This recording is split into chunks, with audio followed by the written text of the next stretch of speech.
had a graduate degree. I was a licensed therapist with a career built around helping trauma survivors rebuild their lives.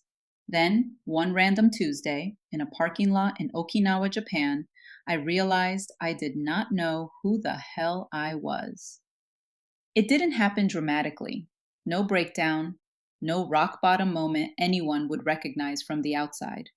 I was still showing up, still functioning, still the person everyone called when things got hard. But a friend asked me a single question that afternoon. Who are you?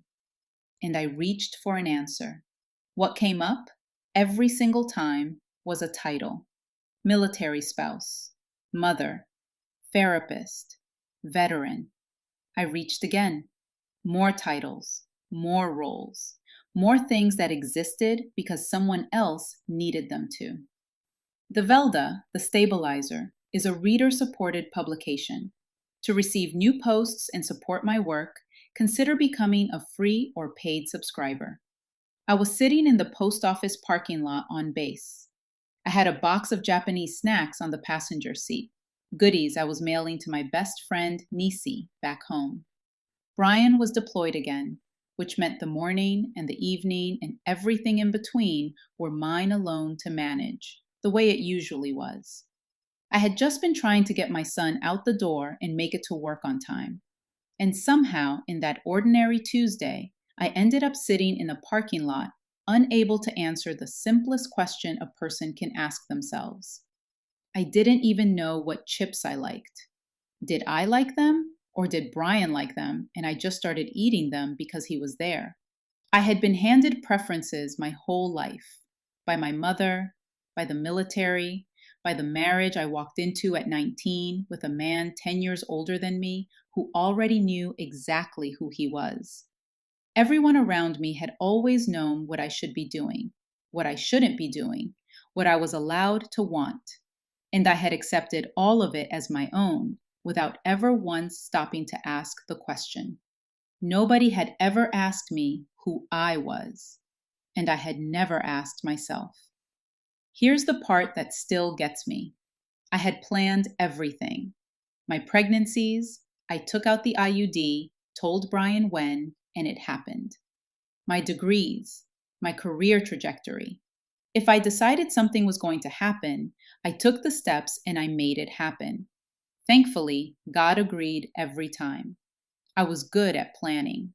So the question that broke me in that parking lot wasn't, what do I want? It was, how did I end up here when I planned everything?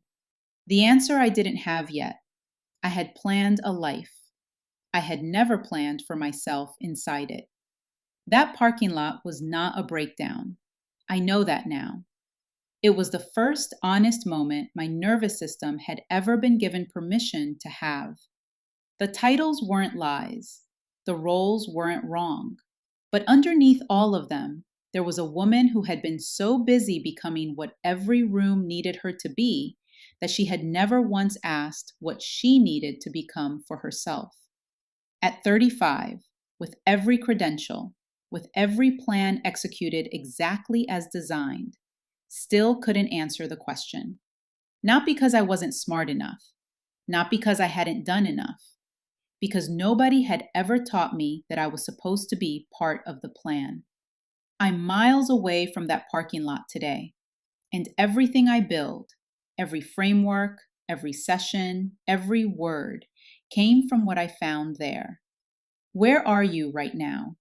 In the performance or in yourself? If that question landed somewhere in your body just now, that's not an accident. That's the work. I'm Develda Edgington, the Stabilizer.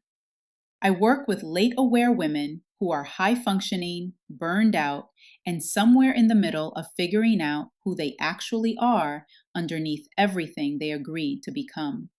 If you're in that place right now, you're in the right space. Subscribe to stay close. And if you're ready to go deeper, hit that subscribe button. There's more to come.